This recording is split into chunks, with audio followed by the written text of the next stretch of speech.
All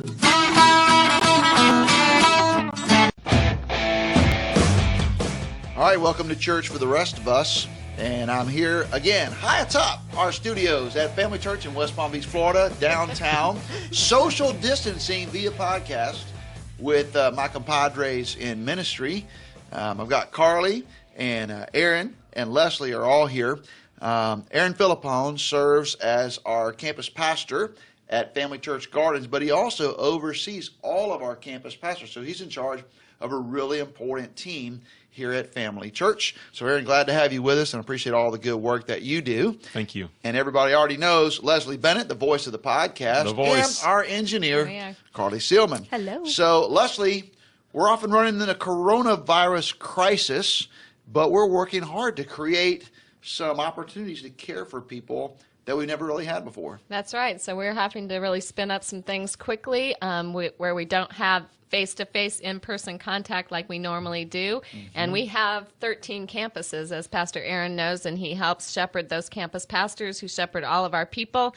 So we're looking at how do we reach out, how do we have contact to people when we're not going to see them on Sunday or Wednesday or in our group on Monday or Thursday. Mm-hmm. So what are we doing? What are we asking our campus pastors and their staff to do during this season? Yeah, well, first of all, what a week it's been, right? I mean, we're all learning a lot, and we have such a high value of touch and interpersonal contact and just being around each other. That's a big deal here at Family Church, and so we're learning a lot. But one of the greatest ways that we can care for the members of Family Church right now is by communicating with them. I think the best thing we can do is pick up the phone, make phone calls, send out text messages. I don't want to underestimate the power of the pastor or the minister's voice at a time like this. That's so good. And for us in communications, so we're thinking, okay, how are we going to put stuff on the website? How are we going to get everything out on social media? And we're trying to figure that all out. And there's so much to do. There is so much to do. And it's important to prioritize what's immediate, what's urgent, what's important.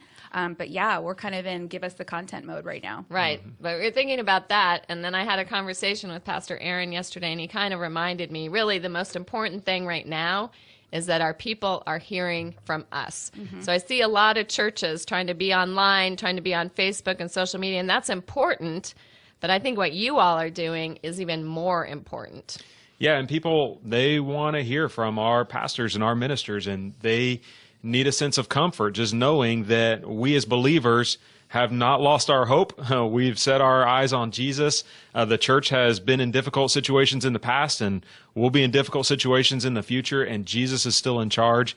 And so they just need to hear from their spiritual leaders at a time like this. Yes.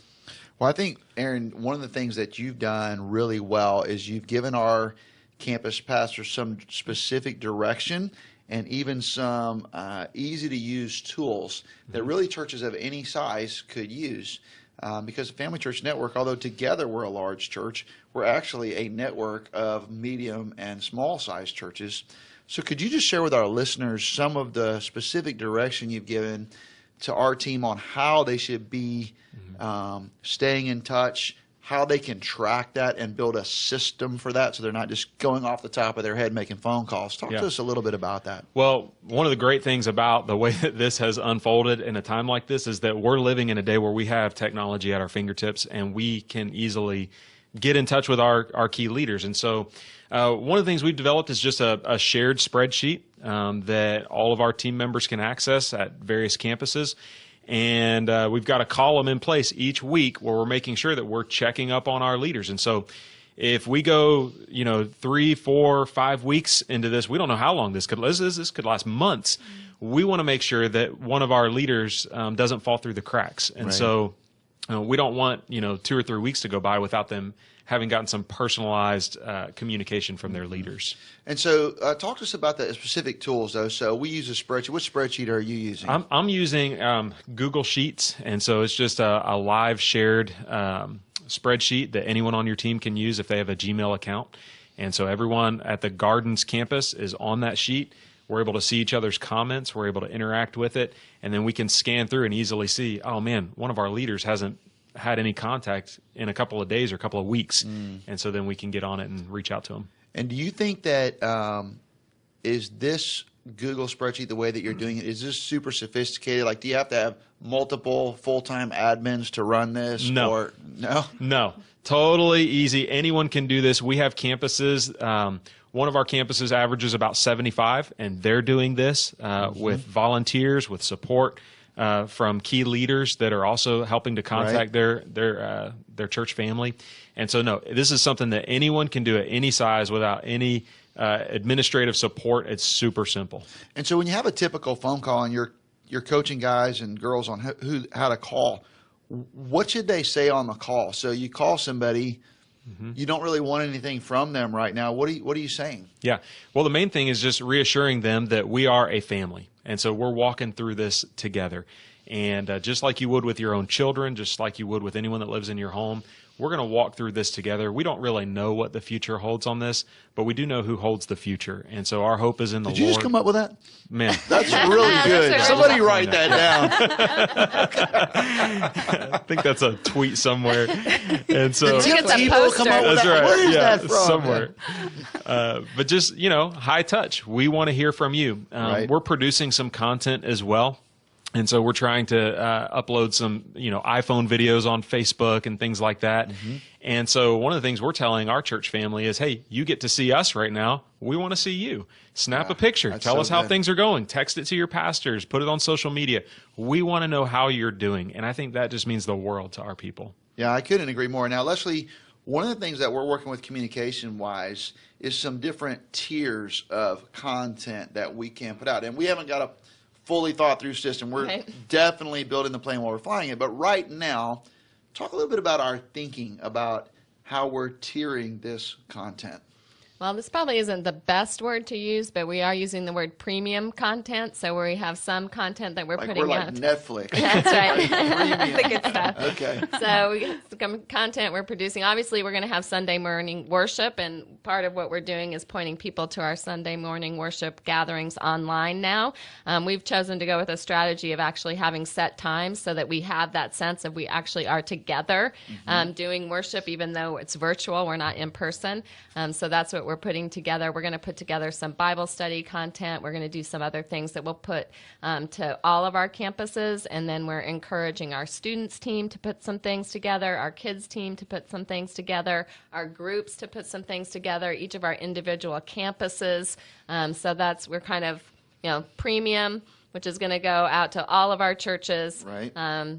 Campus specific, what they can do, and then different ministry areas and those touch points. Exactly. And Carly, one of the things that you've done that I think is really helpful, because our campus pastors, these guys are pastors, they're preachers, they're not social media experts, and they're definitely not video experts, but we're asking them to do basically homemade videos on their phones, and you've developed a set of guidelines for how a campus pastor should actually produce these little 3 and 4 minute videos. Could you just talk a little bit about kind of some of the things we've tried to coach them to do to make it look good? Sure. We developed a resource for the campus pastors and the directors, and it's basically a one-sheet guide, and it just kind of walks them through the best practices of filming a selfie video, and those are super authentic. People are responding really well to them on social media. So it's little things like making sure the phone is horizontal and not vertical, making sure that it's filmed at a 1080 DPI. So those little things are really helpful, and making sure the background is something that's colorful. Like a blank wall? Not a blank wall, not a hostage Look situation. like a hostage up there, like Pastor Aaron said. So just little things like that, tips and tricks that just set them up for success. Yeah, and I think that's really, really helpful. Is there a way, Leslie, that we could post kind of that one-pager of guidelines somewhere so our listeners could get Definitely. to that? Yeah, we put that in our show notes. Yeah, we would love to do that, because I actually think that could be very helpful to people, because a lot of our listeners are maybe they have one staff person or 2 staff people, and they don't have any video people, and so they're just like, oh my gosh, they've never done this before. So you see a lot of guys, shooting, themselves in front of an iPad, which is better than nothing. But maybe there's some things we could do where they could take the same tools that they already have and elevate their game a little bit. Yeah, And just a little pro tip. Anytime you're looking down at the camera, not a good angle for anybody. So should try to look up at the camera. Yes. Yeah, eliminate those neck rolls, guys. Yeah. Eliminate the neck rolls. That's very important. Now, Aaron, as we've talked to our campus pastors, and they're starting to really do this to double down on personal contacts, to double down on creating, multiple kind of Facebook posts. What kind of things are you coaching them to say in these Facebook posts? What should they be doing? Well, one of the things that we're really excited about is that we're pointing everybody to a Sunday gathering. And I think it's so important that we just continue to carve out time as families to meet together and have church, whatever that needs to look like. And so I'm excited about that because, like, especially this week, we're going to take the Lord's Supper in every home across Family Church families. And we're going to ask them to fill out a digital Get Connected card because we want them to know their pastors are praying for them through the week. And we want to get all those prayer requests in. And so we're pushing them to have that Sunday gathering point where they keep Sundays as a priority for their family as we're thinking about how to navigate through uncharted waters. Yeah, and I tell you, I'm really looking forward to this just personally. So being able to have a church service that we're going to release at these different times, it's going to be pre-recorded. I mean, it's going to feel loud. It'll be recorded. Some, like my part will be recorded that day, but I'm not going to preach 3 different times. We're just going to release. So I'm going to get to preach and then go home and then turn on our television and have church with my family, which is a real thrill for them to go. I get to go home and then they get to watch me on TV, which is what I'm sure every child's dream, right? So, but it is going to be fun because we're going to get to take the Lord's Supper together in our home and sing together and open our Bibles and take notes. And I think it's going to be a special time that I'm actually really looking forward to.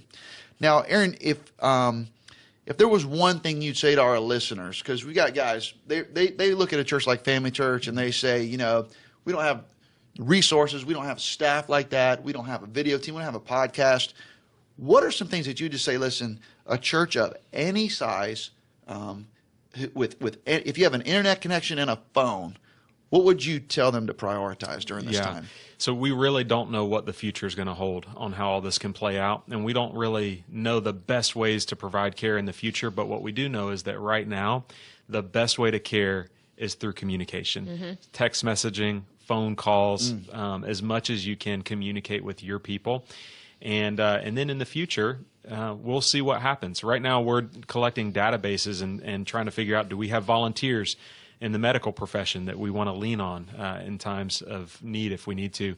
Right now we're putting together some moms who can teach other moms how to do e-learning or homeschooling. What resources can we gather from volunteers who are stuck at home right now but want to serve their church family? So we don't know what it's going to all look like in the future. Right now, the best way to care is by communicating. In the future, it may be volunteers going to pick up groceries for senior adults who can't leave their home, taking laundry to the dry cleaners, things like that. And so we're trying to prep and be prepared. Those are things that anyone can do at any level. We've got all these volunteers who love Jesus and want to serve but don't know how. And so for right now, we're just collecting information. Yeah, I have a quick story. Actually, one of the members at our village campus, he was going to serve on the First Impressions team, but he also is a professional video producer. And so he reached out to us and he said, since I can't serve on First Impressions, could I make a little video for you each week? And we said, yes, please. Yes, please. So I thought that was really cool that people were thinking that way. I can't do this for my church, but maybe I could do that. Yeah. I'm sure you have tons of stories. Like, do you have stories already you're hearing from people and what they're doing? We do, and there's going to be more, but right now more than ever, we want our church family to think creatively about how they can live as the church out there. So every time we close a service at every one of our venues, that's our benediction. We tell our church family, we've been the church in here, let's go be the church out there. Now more than ever, we need our church thinking creatively about how to do things like that. Yeah, and I think one thing I want to revisit a little bit more specifically is you are building at every campus. You're having our campus pastors build teams of people because you can get meals to kids in schools, and we help with that, and we have a feeding ministry and all, but I really think the best time for the church to shine is yet to come, because I think 2 weeks from now and 3 weeks from now, when there are hundreds and hundreds of people with COVID-19 in every municipality, then I think we're going to have people in our own church with COVID-19 that are holed up in their homes. Some of them are going to have no family connections. We're building teams now. Can you talk just a little bit about that? Yeah, so some of the teams that I mentioned would be like medical professionals. We want them to be able to train young, healthy members of our church on how to go out and be around those who've been infected with COVID-19. We're connecting with first responders. Once again, we don't know what the future holds. And so right now we're building our database to know what that's going to look like. Homeschool professionals, people that know how to teach other moms how to keep their kids engaged in e-learning in a process like this. And so honestly, we're just putting it out there for our church family to tell us, how would you like to serve? And they're coming up with some of these ideas on their own. So we really don't know what all the categories are. And I do think that specifically, and this is something that churches of any size anywhere in the country could do. You could begin right now building teams of people who would be lower risk for catastrophic experience with COVID-19. If you could put some teams together, maybe young single people, college kids, whatever, who would be willing, even at some risk to themselves, to go and take prescriptions to someone who has COVID-19, take food to their house. We have do lawn work, whatever. In several of our congregations here in South Florida, we've got several young men who've come out of recovery, the recovery community. And they thrive on community. They need to be around people right now. And so this has hit them in a particularly hard way. And so those kind of guys will be perfect at running errands for senior adults. And so we're working hard to deploy them when we need to. And these are people who, if they contracted it as a result of their ministry, would be likely to be able to survive that, in a healthy way. We're not talking about people with oxygen senior tanks adults, and emphysema. We're talking about people who could maybe handle this better. And so we're really looking into that. And I'm so thankful for your leadership, Erin. Leslie and Carly, is there anything that you would say to our listeners? It would say, if you're going to do something with social media, if you're going to do something, what could churches of any size with any amount of resources be doing? Well, I really think a lot of churches are. I mean, sometimes you feel like it has to be perfect before you put it out there. And so I think we just have to think it doesn't have to be perfect. Like Erin said, people need to hear from us. If social media is the best way to hear from us, because we don't have everybody's phone number. We only know you if you make yourself known to us in the church world. So you might be connected to our church, or people are connected to your church that you don't know about. And through social media, through your website, you can still connect with those people. So I would just say, whatever it is, just put it out there because it's something. What would you say, Carly? Yeah, absolutely. I would agree with that. I would also say this is a great opportunity for cross-functional collaboration, working with other ministry areas to see what ideas they have, because they know their audience best. So creating content that's meaningful to that audience. And then also mobilize volunteers. I think we have a lot of people that want to help with social media, a lot of creative people, a lot of people that are friendly with tech. So I would say mobilize those volunteers. Yeah, And that's things that they can do from home while they're distancing, right? That's right. All right. Well, thanks again for joining us for Church for the Rest of Us. This is all of us signing off, and we are social distancing all the way into the future. So stay in touch, and we'll be releasing more podcasts as we work through this crisis together.